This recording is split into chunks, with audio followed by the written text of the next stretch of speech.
David Goggins wasn't born strong. He was forged in pain. He wasn't born into greatness, success, or strength.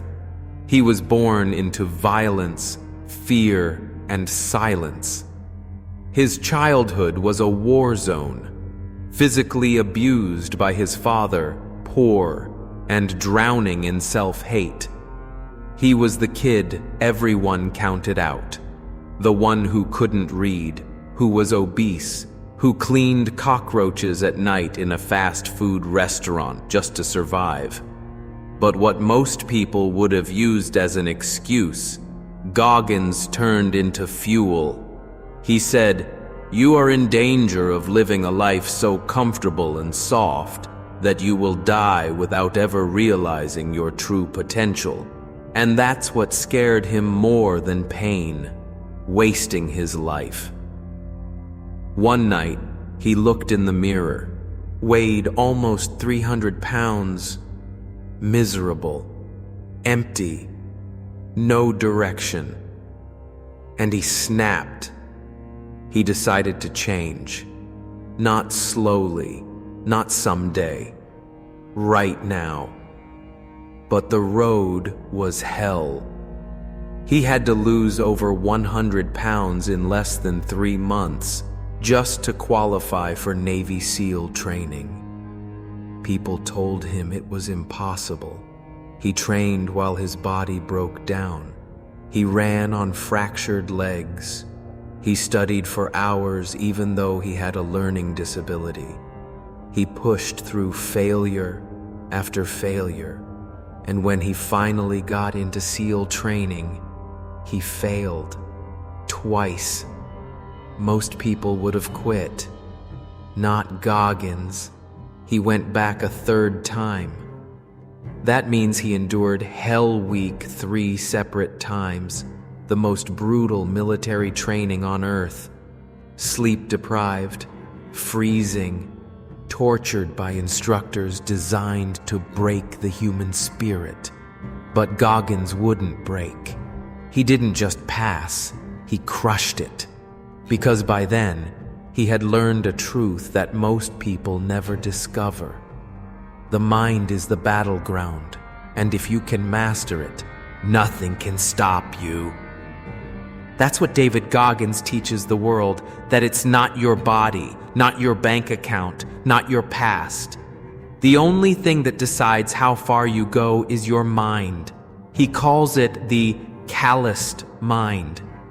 Every day you avoid discomfort, your mind gets weaker.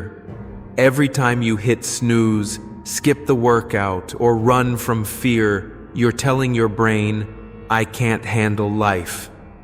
But when you embrace pain, when you do the thing you hate, when you keep going after your legs give out, you build calluses on your soul. And that's what separates Goggins. He doesn't chase motivation, he chases discipline. He doesn't look for balance, he looks for edge. He doesn't believe in limits, only the lies we tell ourselves. He once ran 100 miles in under 24 hours, with broken feet, kidneys shutting down, and blood pouring from his shoes. Why? Because he said, "Most people quit at 40% of their capacity. You've got 60% left in the tank." That's the power of his mindset, not just for athletes, not just for soldiers, for anyone who's tired of being stuck, anyone who wants more from life, anyone who's ready to stop waiting for rescue and start becoming their own hero. Goggins doesn't sugarcoat anything. He doesn't care if it hurts. He tells the truth. No one's coming to save you. Not your boss, not your parents, not your friends. It's you. It's always been you. So ask yourself, what have you been running from? What pain are you avoiding?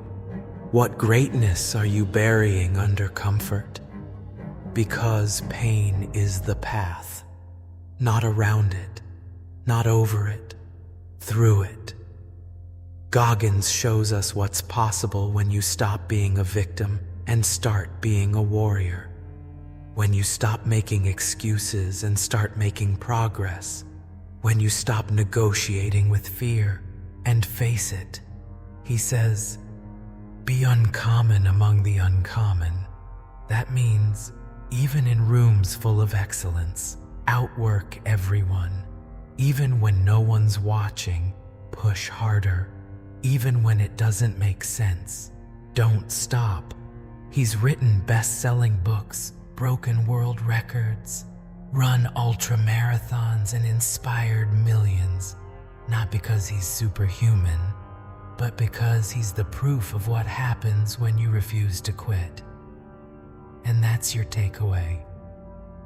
You don't need perfect conditions. You don't need permission. You don't need to wait for motivation. You need to decide, to suffer, to grow, to endure, and to rise. Because life isn't easy, and it's not supposed to be. It's a test, and the only question is, how far are you willing to go? And that's the legacy of